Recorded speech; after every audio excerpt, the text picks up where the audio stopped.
Okay, so hi, gandang araw, and welcome po sa lecture series natin sa PISAD. So, mayroon po tayo ditong password problem from Seaboard November 2025. So, hindi po ito yung exact data na lumabas, but the figure is similar as well as the line of questioning. So, hindi lang ako sure no, sa mga datas or sa mga dimensions na binigay that time. Hindi ko na maalala kasi. Okay, so halimbawa po ito ng 3D problem, and I know guys, some of you have different ways no, on how to solve 3D or yung three-dimensional. Okay, so marami namang solution actually kung paano natin i-solve itong 3D. So may conventional and mayroon ding Caltech. Ako personally, I am using yung conventional approach or yung manual approach. Before, ginagamit ko si Caltech kasi medyo fan ako ng calculator before, yung tipong pag nakakita ko ng Caltech, mapapabilib na lang ako, tas gusto ko na rin i-apply sa mga problems. Pero I realize na not all the time ay convenient gamitin si Caltech. Minsan yung Caltech na ginagamit natin is mas mahaba pala no sa conventional approach. And hindi pa siya general. Okay? Hindi pa siya convenient gamitin.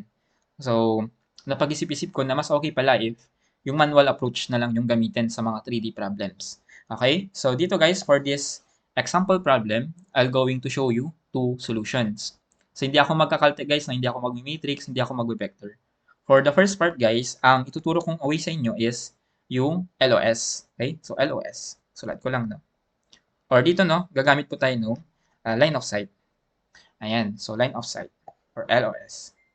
Okay? So, after nito, gagawa ulit ako ng another lecture video and conventional pa rin yun pero mas mabilis nga lang dito sa first lecture natin.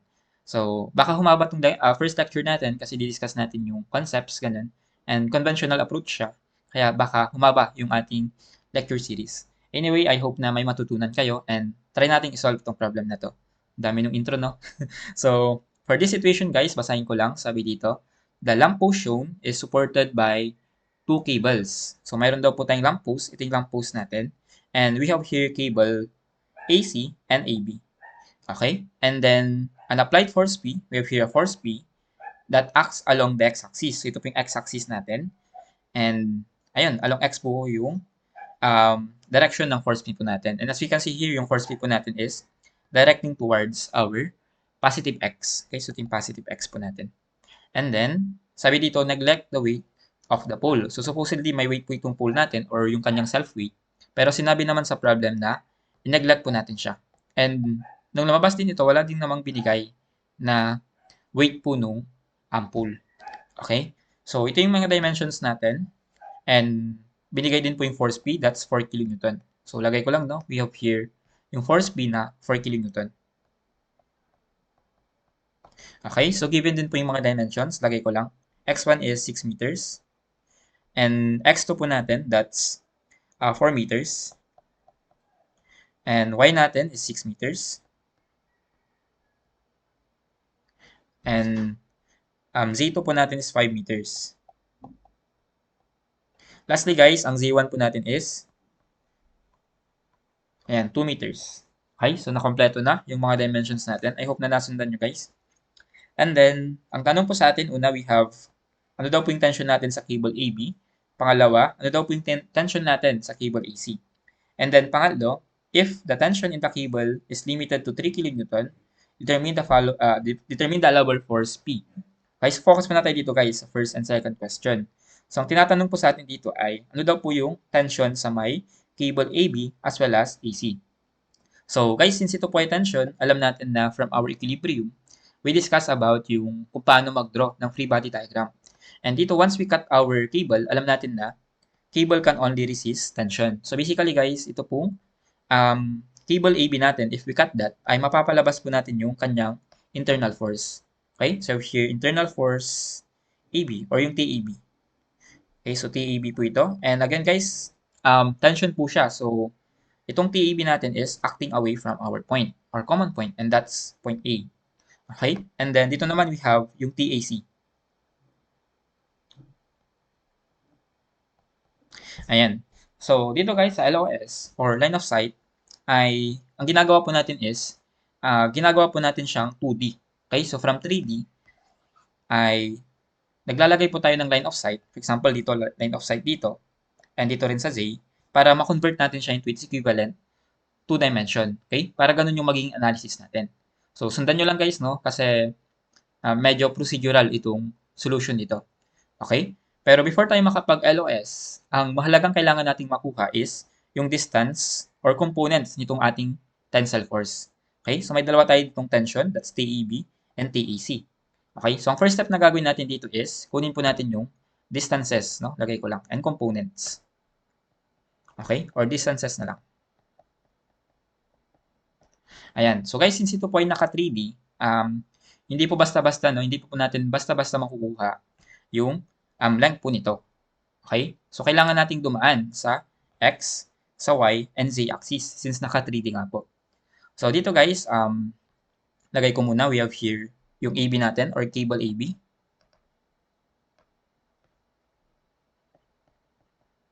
And we also have yung cable AC.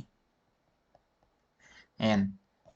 And then, dito, kailangan natin kunin yung equivalent distance nila along X, Y, and Z. So, kapag nakuha po natin to, ay pwede na po natin kunin yung resultant distance or yung ating D.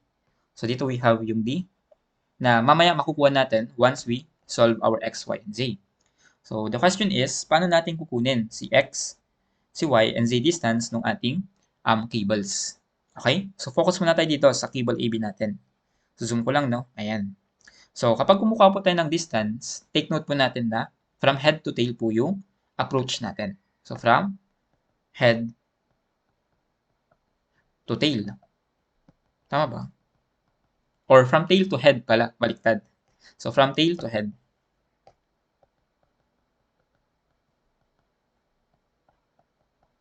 Ayan. So, halimbawa guys, gusto po natin kunin itong components ng cable AB. So, para makuha po natin yun, so from point A, ay bababa po tayo, and then, kakaliwa, and then tatalikod.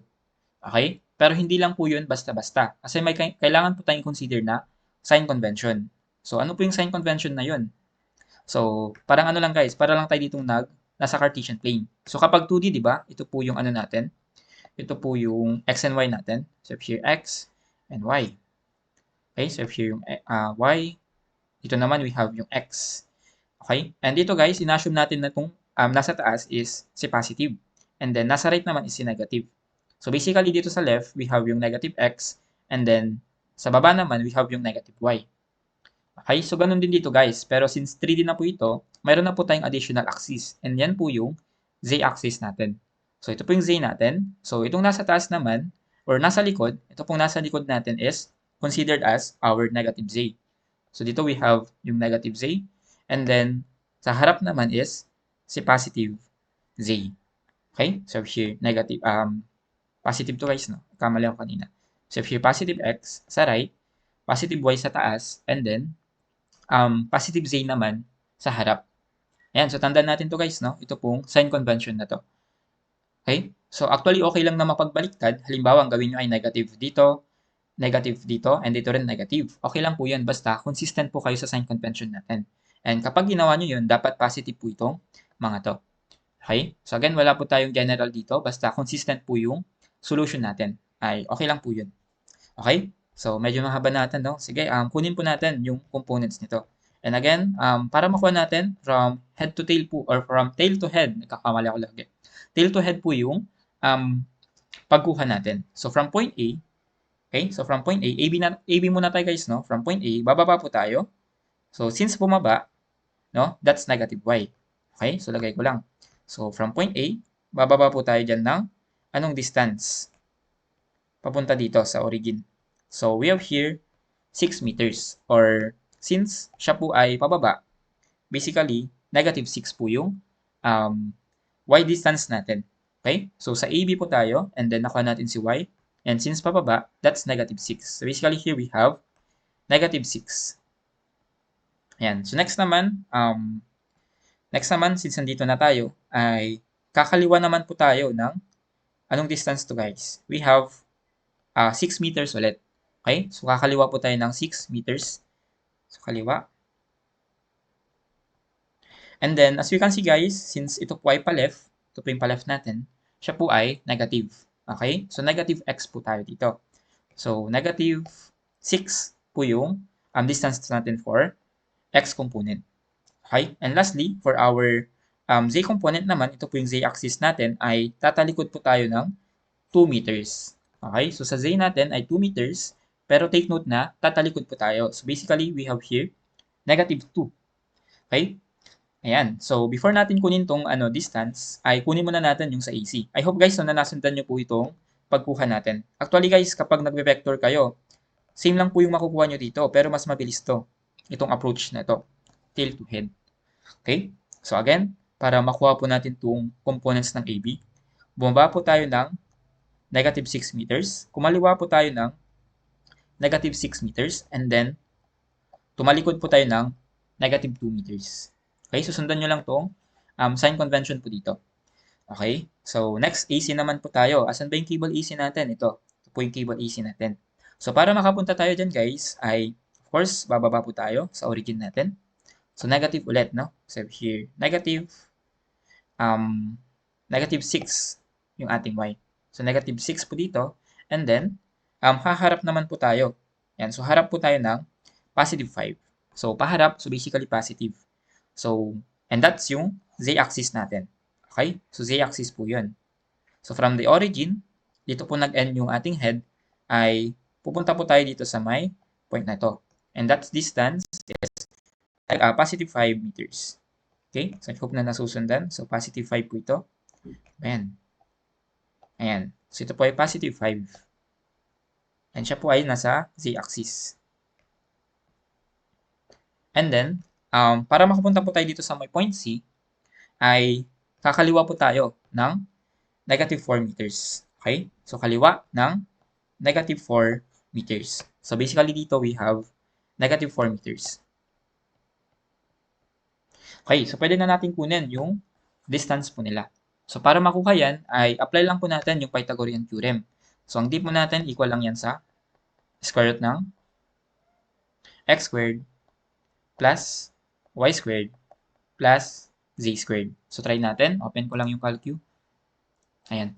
So, we have here, square root ng, wait lang, square root ng alpha x squared.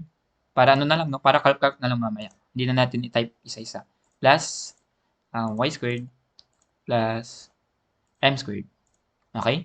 So, dito guys, mag-calc lang tayo. So, calc natin si x at ito, negative 6 or 6. Okay lang yan kasi naka-squared naman. And then, y natin is 6 ulit. And then, z natin is 2.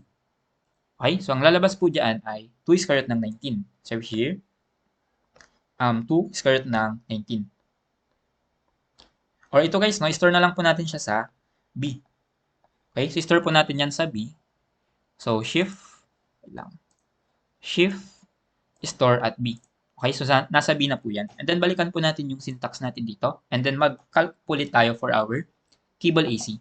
So, calc po natin to at x equals 4, at x equals 6, and at x equals 5. So, press equal and then lalabas po si square root of 77. And then, store na lang po natin to sa C. Okay? So, store po natin to sa C. We have here shift, store at C. Ayan. So, naka-store na po siya sa C. Ayan. So, alisin ko muna itong calculate natin. And then, so ano po yung next step natin dito once nakuha po natin yung distances? So, dito guys, since nakuha na po natin yung mga distances, nakapag-store na rin po tayo ng value, pwede na po tayong mag-LOS. Okay? So, ano pong goal natin? Bakit po tayo nag-LOS? Para ma-simplify po natin yung ating system. So, from 3D, pwede po natin siyang gawing 2D using LOS. Okay? Pero paano po yun, sir? For example, dito guys, parang sinabi ko kanina, halimbawa, LOS along Z po yung kukunin natin. So, from the word itself, line of sight, ay maglalagay lang po tayo ng mata natin dito. Halimbawa, dito po yung mata natin. So, basically, ito po yung nakikita natin, no? In 2D. Okay? So, for example, andito yung mata natin. LOS along Z po tayo. And then, ang nakikita po natin dyan ay yung Y and X axis. Okay? So, lagay ko lang, no? Una, LOS along Z. Wherein dito guys, sa LOS along Z, ang nakikita po natin dyan is ito pong axis na to. Or that is XY plane. Ayan. So, draw ko lang guys no, para mas ma-imagine natin. So, ito po yung x natin. And then, so lagay ko lang, label ko lang. Ito po yung x. And then, dito naman we have yung y-axis. Okay? So, dito naman we have yung y. And ano po yung mga nakikita natin dito? So, una, yung 4 kN. So, dito yung mata natin guys, no? So, yung 4 kN natin is papunta po sa may positive x. So, dito yung positive x natin. Dito positive y. So, papunta po siya sa positive x. So, ito po yung 4 kN load natin. And, ang distance niya po from our origin is, ano tong distance na to guys? 6 meters, no? Ito po ay 6 meters. And aside from our 4 kN load, ano pa po yung pwede nating makita dito kapag nandito yung mata natin or line of sight? So ito pong cables natin, cable AC as well as cable AB. Okay, so imagine nyo na lang nandito yung mata nyo. Ayan. So nakita po natin dyan, una we have cable AC. Ang distance niya po from our origin is 4 meters. And then yung cable AB naman, ang distance niya po from our origin is 6 meters. Okay, so I hope na na-imagine yun. So we have here yung cable AB. So siguro i-ano ko lang, no, ganito ko lang. Lagay ko lang yung ano nila, yung ayan. And then dito naman we have yung cable AB. Okay? So ito yung point A natin. Dito we have yung B. And dito naman we have yung C. Okay? So again, dito po yung cable natin, cable AB. And dito naman we have yung cable AC.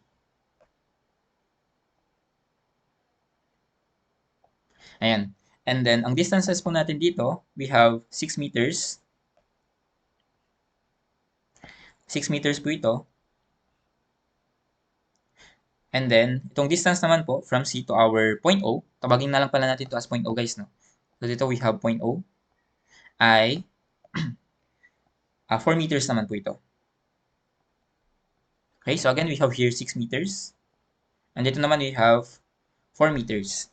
So, since na-simplify na po natin siya into its equivalent to dimensions, ay pwede na po tayong mag-take ng moment. So, saan po tayo mag-take ng moment? Sa may point O. Sir, so bakit po sa point O? So, guys, no, may support pa rin po tayo dito sa point O, hindi lang nailagay sa problem. So, basically, guys, if hindi po tayo mag-take ng moment dito sa point O, ay masasama po natin yung mga supports dyan or yung mga reactions. So, may reactions pa po tayo dito. Dito, tawagin na lang natin siya as OY. Dito naman we have OX. Okay?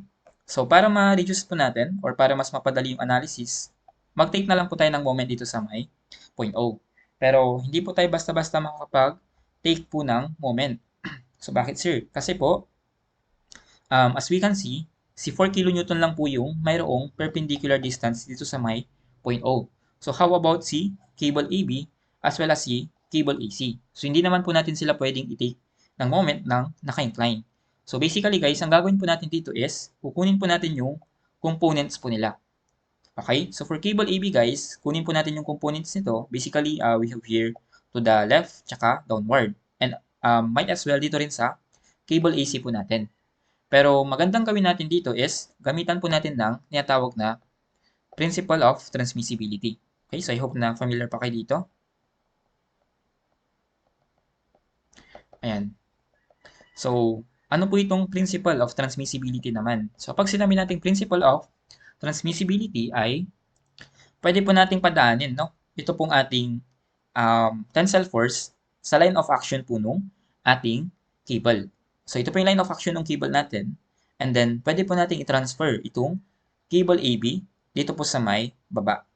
Okay? So, pwede po nating gawin yun, no? So, here, yung cable AB, gawin ko na lang red siguro. Ayan. So, ito po yung tension AB natin. And again, transfer po natin siya sa baba. Equivalent lang po yung makukuha nating values dyan. No? By principle of transmissibility. Okay? So, ganun din sa ating AC. So, ito yung AC naman natin. And so, medyo mahaba itong solution nito guys kasi conventional approach yung gamit natin and LOS pa. Pero sa next lecture natin, mas mabilis yun na conventional pa rin. So, dito naman we have yung TAC. And then, naka-incline pa rin po ito. Naka-incline pa rin po ito. So, mahihirapan pa rin po tayong mag-moment. So, again, sabi ko nga kunin po natin yung kanilang components. Okay? So, we have here TEBX. TEBY pala. So, ito po yung y-axis natin. So, basically, TABY po ito. And dito naman, we have yung TABX. And then, sa C naman, we have here TACY. And then, dito we have TACX. Okay? So, I hope na na-imagine nyo. And this time, pwede na po tayong mag-take ng moment. So, ano po yung mga imo-moment natin dito? So, as we can see here, yung TABX and TACX ay wala po silang perpendicular distance sa may support O. So basically, ang iikot lang po ay si 4 kN and si TABY as well as si TACY. Okay? So lagyan ko ng guys, highlight yung mga iikot dito. So here yung 4 kN. Ito. Lang ha. Yung 4 kN, si TABY and si TACY. Okay? So I hope guys na nakikita ninyo. So dito, pwede na tayong mag-take ng moment sa point O. So taking moment sa O, so walang no. Yan. So summation of moment sa O is equal to 0. Ayan. So, we have here clockwise moment, yung 4 kN. And ang ikot niya po ay, ayan, pa-clockwise or yung ikot po ng orasan. And ang moment arm niya naman is 6 meters. So, we have here 4 times 6. And then, next naman is, ito pong TABY and TACY. And take note guys na, ang ikot po nila is counterclockwise. So, equals po tayo dito. So, we have here, TABY. And ang moment arm niya po is, ito, 6 meters. So, TABY times 6 plus, excuse, yung TACY naman, ang moment arm niya po ay 4 meters. So, plus TACY times 4. Okay? So, ito po yung equation 1 natin. Pero take note guys na hindi pa po yan naka-component. I mean, naka-component pa lang po ito in terms of, or naka-y component pa lang po yan. So, basically guys, para makuha po natin yung TAC and TAB natin, ay kailangan kunin po natin yung kanilang equivalent component. So, saan po natin yun kukunin? So, halimbawa guys, ito pong TABY natin. So, TABY ay equal lang po yan sa yung tension AB natin times dito, yung ating component sa AB. So, dito guys, we have 6 divided by 2 square root ng 19. Okay? So, dito guys, kapag nagtitake po tayo ng moment, take note po natin na neglect po natin yung sign. No? Neglect sign when taking moment.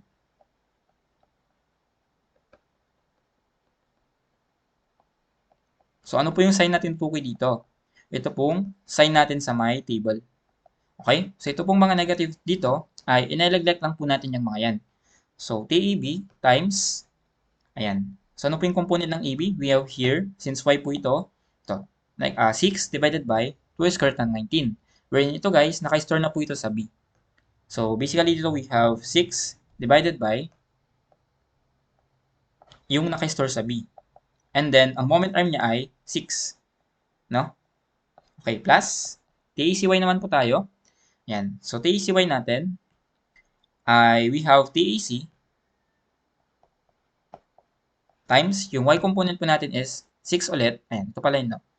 Divided by square root ng 77. Learning ito guys, naka-store na po ito sa C.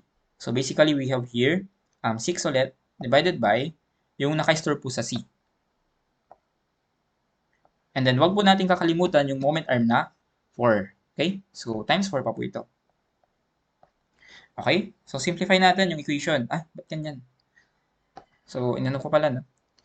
Sige, sineparate ko pala yung kanina. So, ito ay TECY naman. Okay? So, ito po yung equivalent nila, no? Yung TECY, TEBY, and TECY. Okay? So, basically, dito simplify lang natin. 6 times 4 is 24, no? So, if here 24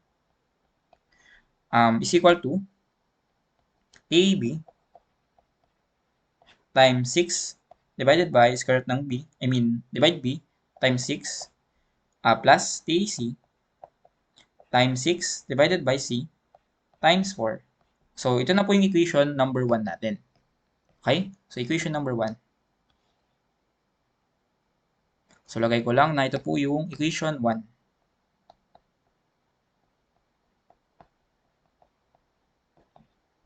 Okay? So, may equation 1 na tayo. this time, saan naman po natin kukunin yung equation 2? So, as you can see dito, no, kapag nakuha ko po tayo ng another equation in terms of AB and AC ay makakapag-mode 5-1 na po tayo. 2 equations, 2 unknowns. And yun na po yung hinahanap sa 1 and 2 natin. So, ito po yung matagal talaga kapag nag-LOS tayo. No? Yung pag-moment, ganun. Pero, mabilis lang naman to basta alam natin yung, or alam natin i-simplify yung figure natin. Okay? So, tapos na tayo sa LOS along Z. Saan naman po tayo pwedeng mag-take ng LOS ulit? So, dito guys, kapag nag-LOS po tayo sa Y or sa X, so ito po yung LOS along X natin, ano po yung nakikita natin dyan? So, ang nakikita po natin dyan ay ito pong, ayan. So, parang ganito siya, no? Kapag nag-LOS tayo sa may Y, itong Y natin, itong X natin, hindi po natin yan nakikita. Ito lang po yung axis na nakikita natin. So, basically, ang makikita po natin dyan ay si cable AC as well as si cable AB. Okay? So, dito itong 4 kN, since directly towards X po siya, kapag nag-LOS along X po tayo, hindi po natin yan makikita. So, try natin i-simplify no, yung drawing natin dito. Copy ko lang ito para mas makita natin.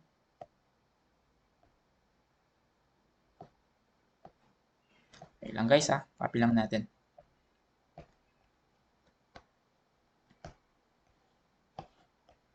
Ayan. And then, aside from that, magagamit din natin itong distances. So, copy ko na lang din to, no? So, magmumukhang mahaba yung solution natin kasi tagka-copy-copy tayo for the sake of our discussion. Ayan. So, dito guys, LOS along X naman po tayo.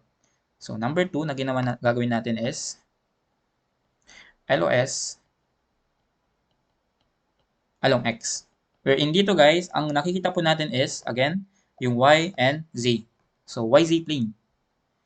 So, dito we have yung YZ plane. So, drawing muna natin, we have here yung Z axis. Ayan. And we also have yung Y axis. Okay? So, we have here yung Z. And dito naman we have yung Y. And ang nakikita po natin dito ay itong cable AC as well as cable AB. As you can see, yung 4 kN po natin ay hindi po natin siya nakikita, right? So, wala po tayong 4 kN na masasama for this LOS or LOS along X. Okay? So, dito we have yung cable AB muna. So, yung cable AB natin as we can see ay andito po siya sa may dito sa may negative Z. Tama? So, negative Z po tayo dito. And basically, nandito po yung negative Z natin. Ito naman, we have positive Z. So, since negative Z po siya, so, basically, or baliktad, ano, dapat ito yung positive Z natin. Ayan. And ito naman yung negative Z. So, nagkamali ako dun, Okay? So, kung titignan natin, guys, ulit, ito yung LOS natin. Ito yung nakikita natin. Dito we have yung positive Z. Dito naman, negative Z. So, ito pong tension AB natin is nandito sa may likod, sa may negative. So, ito po yung tension AB natin. And, or lagay ko muna yung ano nila, no? Line of action. Oops. Ito po yung tension AB. And then, dito naman we have yung tension AC. Okay, so again, dito po yung A natin, or point A.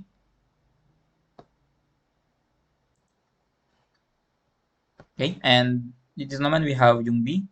And dito we have yung C.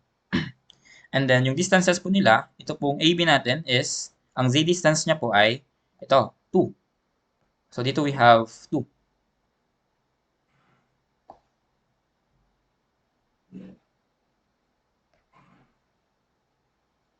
So, wait lang guys ha. Okay, so mayroon tayong 2 meters dito.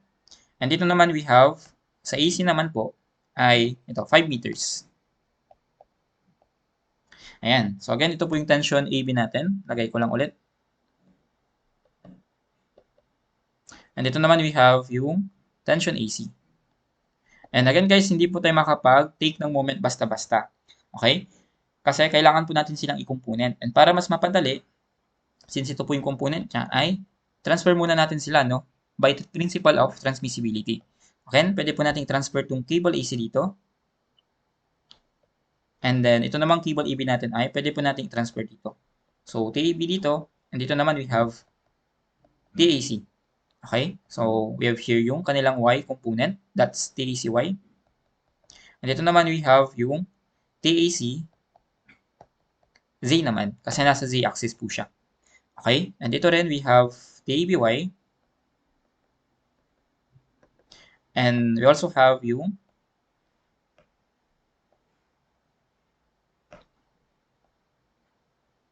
ating TAB along Z. Okay? So, I hope na na-imagine nyo guys, no? And dito pa rin yung point O natin. Of course, may mga reactions po tayo dito na nakikita. Yan. So, may mga reactions po tayo dyan, no? And para mas mapadaling solution natin, again, mag-take lang po tayo ng moment sa may point O. And ito guys, no, baka hanapin nyo yung 4 kN. Again, yung 4 kN po natin is directly towards x-axis po siya. And naka-LOS along x po tayo. So, parang nakikita po natin dito ay parang tuldok lang. So, basically, hindi na po siya iikot. Wala po siyang moment arm, no? About z and about x. Ayan, so pwede na tayong mag-take ng moment dito. So, summation of moment at O is equal to 0. Assuming clockwise is equal to counterclockwise. So, dalawa lang po yung moment dyan, no? So, una we have ito pong ating TACY. And we also have yung TABY naman. So, take lang po tayo ng moment. We have here yung clockwise moment for our TABY. And then, for our TACY naman, siya po ay counterclockwise. So, we have here TABY. And then, ang moment arm niya po is 2 meters. Okay? So, 2 meters from point O. Is equal to TACY. And then, ang moment arm niya naman is 5 meters. Okay? So, again, ito pong TABY and TACY natin ay kukunin po natin yung kanilang equivalent components. So, hindi pa po yan basta-basta yung gagamitin natin. So, kunin muna natin sila. We have here TABY. Equal lang po yan sa TAB times, since Y po tayo, again, 6 divided by yung naka-store po sa B. Okay? So, again, neglect sign, no? Neglect sign.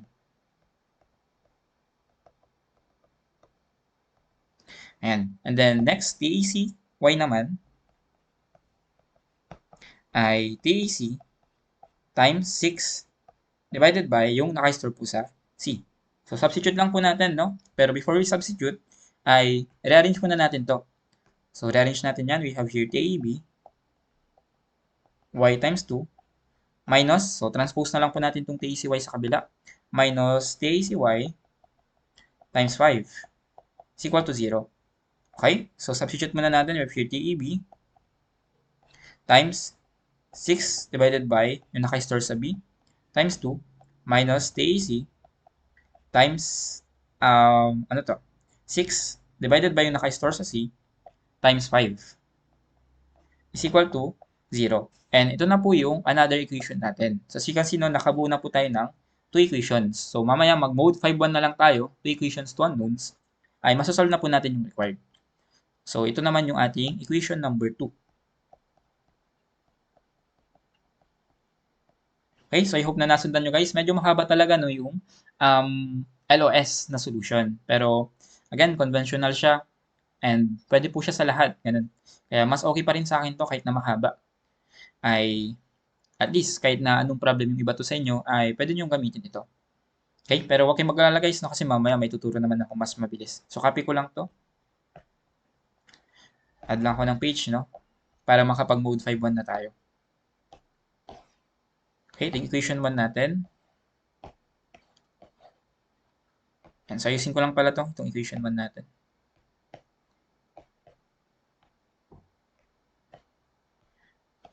So, lipat ko lang to dito, itong 24, para rekta na lang mamaya kapag mag-mode 5.1 tayo.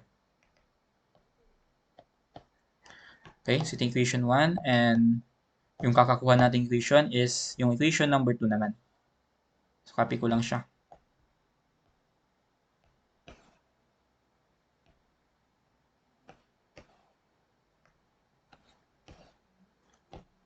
Ayan. So, dito guys, mode 5.1 lang tayo. So, kapag inopen natin yung calculator natin, ayan. So, ayusin ko lang ito. Mode 5.1. So, again, to equation 2 unknowns lang po ito. Ayan. So, mode 5.1. Mode 5.1. So, pagpunta po natin sa mode 5.1, input lang po natin to. Itong mga constants, no? So, ito pong 6 divided B times 6 ay, nandito po yan para sa may A. So, input lang po natin. We have here parenthesis muna. So, 6 divided by yung in-store natin kanina sa B times yung kanyang moment arm na 6. Okay? So, just click equals and then So, and then, yung dito sa may TAC naman. So, positive po yan. So, if here 6 divided by, recall C. And then, moment arm niya po na 4.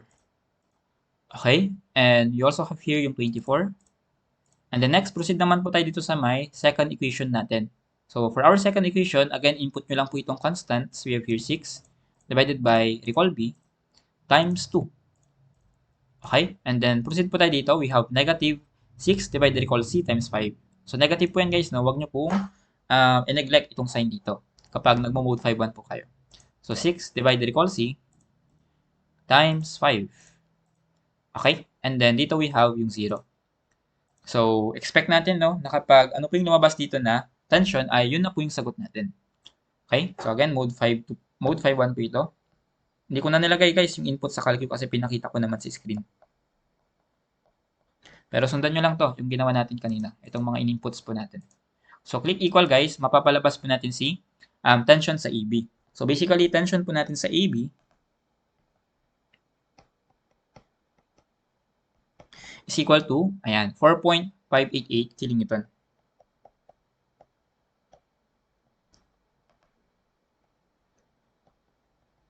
Okay? So, ito na po yung sagot natin for number 1 or question number 1.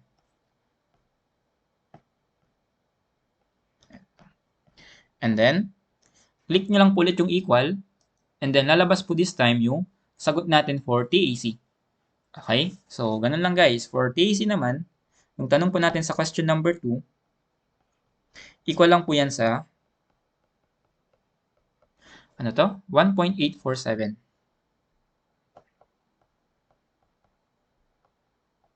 kilonewton. Okay? So, ito na po yung 1 and 2 natin. I hope na nasundan natin guys, no? And yun, mode 5-1 talaga yung baon dito. Pero before tayo makapag mode 5-1, kailangan nating makapag LOS. And before tayo makapag LOS, kailangan po nating ito, maayos muna yung distances and components. Okay, so medyo mahaba to. And siguro proceed na rin tayo sa number 3. Copy ko na lang to para hindi natin balik-balikan.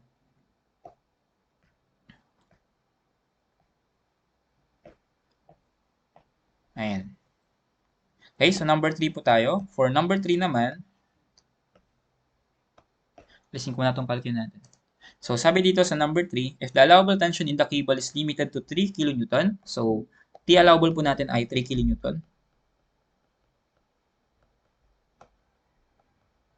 Ano daw po yung allowable force P? Ayan. Okay, so paano natin masasolve itong problem na to or itong question na to? So dito guys, wala tayong ibang way kundi mag-ratio in proportion na lang. Kasi di ba kanina, binigay naman po yung force P natin and density yung hinahanap. And yung tipo na nakuha natin is these values, 4.588 tsaka 1.847. And then this time naman, baliktad po yung hinahanap sa problem. Ang tinatanong this time ay yung allowable P, given that yung allowable tension po natin is 3 kN. Okay? So, dito consider muna natin yung cable AB. So, at cable AB, ayan. So, ratio in proportion lang po tayo dito guys, no? Ang solution po natin dito ay RNP. Okay? So, kanina, binigay po yung force P natin na 4 kN. Tama ba? 4 kN yung binigay kanina. Check ko lang. Okay, 4 kN po yung given sa problem natin. And then, ang nasolve po nating tension sa AB ay ito, 4.588.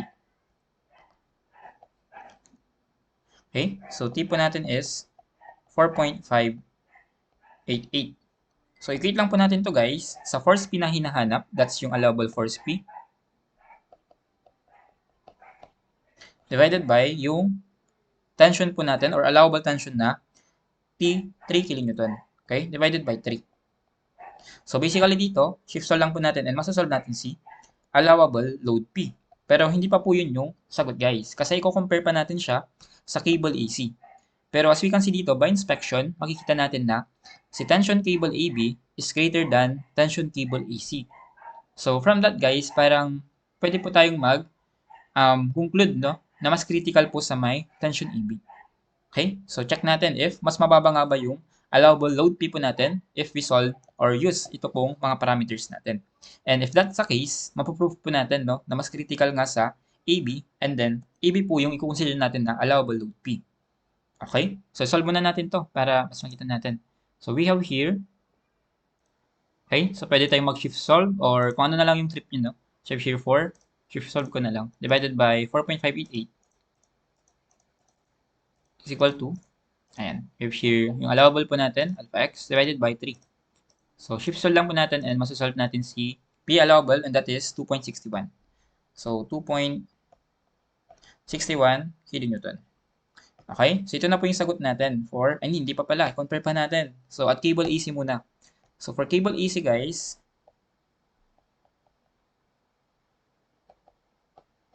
yan, so here yung force P, na equivalent po yan sa 4 kilonewton pa rin. Yan yung given kanina. And ang solve po nating allowable tension dyan is 1.847.